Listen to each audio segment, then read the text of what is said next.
Luke 23. And the whole multitude of them arose, and led him unto Pilate.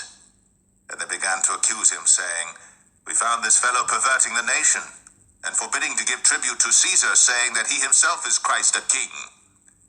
And Pilate asked him, saying, Art thou the king of the Jews? And he answered him, and said, Thou sayest it.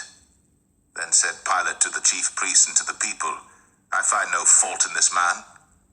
And they were the more fierce, saying, He stirreth up the people, teaching throughout all Jewry, beginning from Galilee to this place. When Pilate heard of Galilee, he asked whether the man were a Galilean. And as soon as he knew that he belonged unto Herod's jurisdiction, he sent him to Herod, who himself also was at Jerusalem at that time.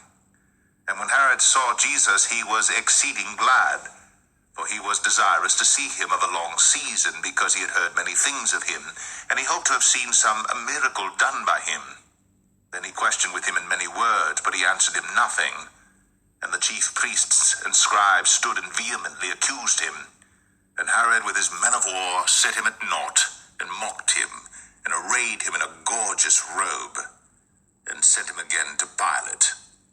And the same day Pilate and Herod were made friends together, for before they were at enmity between themselves. And Pilate, when he had called together the chief priests and the rulers and the people, said unto them, Ye have brought this man unto me as one that perverteth the people, and behold, I have examined him before you, have found no fault in this man touching those things whereof ye accuse him. No, nor yet Herod, for I sent you to him, and lo, nothing worthy of death is done unto him. I will therefore chastise him and release him. For of necessity he must release one unto them at the feast. And they cried out all at once, saying, Away with this man, and release unto us Barabbas, who for a certain sedition made in the city, and for murder, was cast into prison. Pilate therefore, willing to release Jesus, spake again to them. But they cried, saying, Crucify him!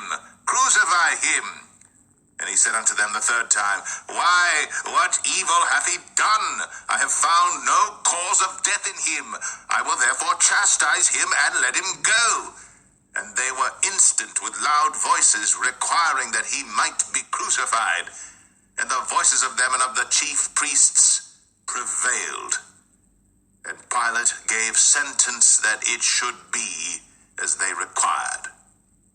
And he released unto them him that for sedition and murder was cast into prison, whom they had desired, but he delivered Jesus to their will.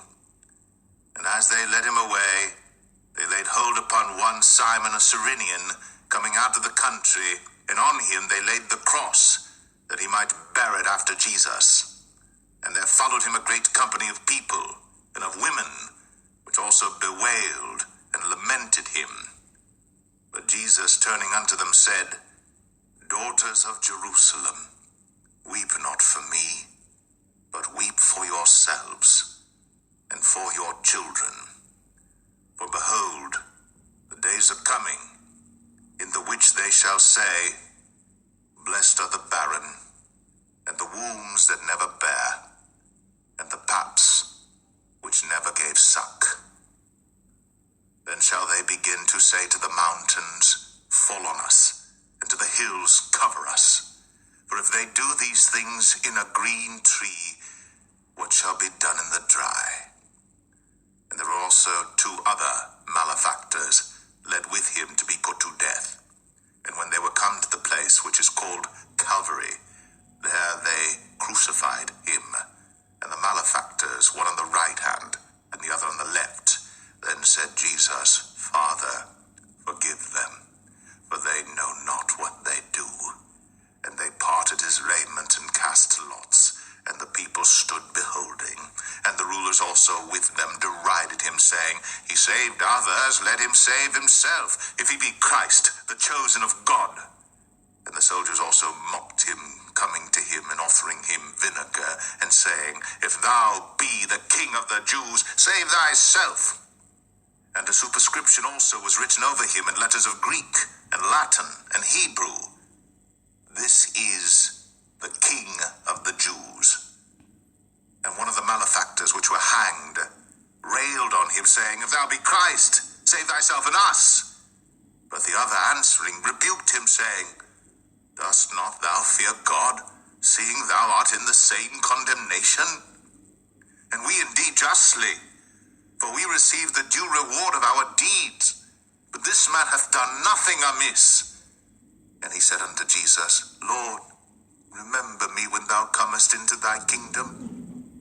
And Jesus said unto him, Verily I say unto thee, today shalt thou be with me in paradise. And it was about the 6th hour, and there was a darkness over all the earth until the 9th hour. And the sun was darkened, and the veil of the temple was rent in the midst. And when Jesus had cried with a loud voice, he said, Father, into thy hands I commend my spirit. And having said thus, he gave up the ghost. Now when the centurion saw what was done, he glorified God, saying, Certainly, this was a righteous man. And all the people that came together to that sight, beholding the things which were done, smote their breasts and returned. And all his acquaintance and the women that followed him from Galilee stood afar off, beholding these things. And behold, there was a man named Joseph, a counselor, and he was a good man and a just. The same had not consented to the counsel and deed of them. He was of Arimathea, city of the Jews, who also himself waited for the kingdom of God.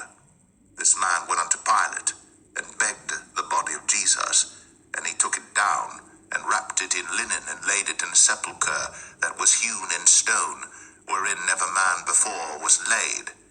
And that day was the preparation, and the Sabbath drew on. And the women also which came with him from Galilee followed after, and beheld the sepulchre, and how his body was laid. And they returned, and prepared spices and ointments, and rested the Sabbath day, according to the commandment